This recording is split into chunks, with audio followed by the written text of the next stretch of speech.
રાજકોટ જિલ્લાના ઉપલેટામાં રાષ્ટ્રીય પર્વની ઉજવણીના ભાગરૂપે તાલુકા વહીવટીતંત્ર દ્વારા ભવ્ય તિરંગા યાત્રા કાર્યક્રમ યોજવામાં આવ્યો હતો। સમગ્ર વાત ઋતુ ભારતની દેશમાં આઝાદીના રાષ્ટ્ર પર્વના કાર્યક્રમની ઉજવણીઓ થઈ રહી છે, ત્યારે રાષ્ટ્ર પર્વની ઉજવણીના ભાગરૂપે હર ઘર તિરંગા લહેરાવવા આહવાન કરવામાં આવ્યું છે, જેને સમગ્ર દેશમાં દરેક સ્કૂલ, કોલેજ, સરકારી કચેરી તેમજ તમામ ઘરોમાં તેમજ રાષ્ટ્ર ભાવનાથી તિરંગા લહેરાવવામાં આવી રહ્યા છે।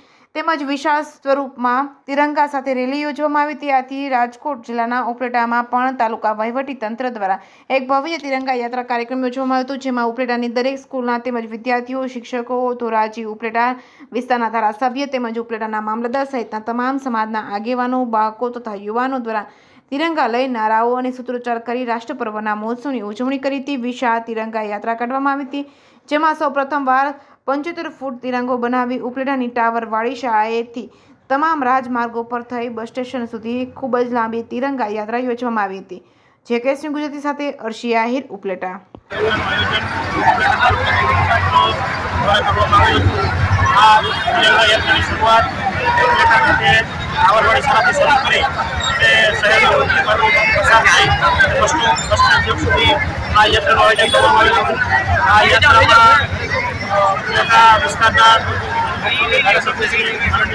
पटलिया साहेब तथा अन्य क्षेत्र આગેવાનો, તાલુકા વહીવટીતંત્રના તમામ અધિકારીશ્રીઓ, સ્કૂલના બાળકો તથા વડોદરા શહેર તથા તાલુકાના નાગરિકો બહુની સંખ્યામાં હાજર રહેલા હતા અને એક સફળ યાત્રાનું આયોજન કરવામાં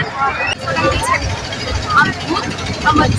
સ્કૂલમાં અભ્યાસ કરું છું। અમે દીપકભાઈ ચંદ્રવાડિયાના કારણથી આ રેલી કાઢી, જેમાં અમે ઉપલેટાની તમામ સ્કૂલો કાલથી તૈયારી કરતા હતા। આ રેલી તાલુકા શાળાએથી રાજમાર્ગમાં આખા રોડેથી કાઢવામાં આવી છે। આમાં તમામ સ્કૂલો, ઉપલેટાની તમામ સ્કૂલોએ ભાગ લીધો હતો અને અમે બધાએ ખૂબ જ આ તિરંગા યાત્રામાં મોજ કરી છે।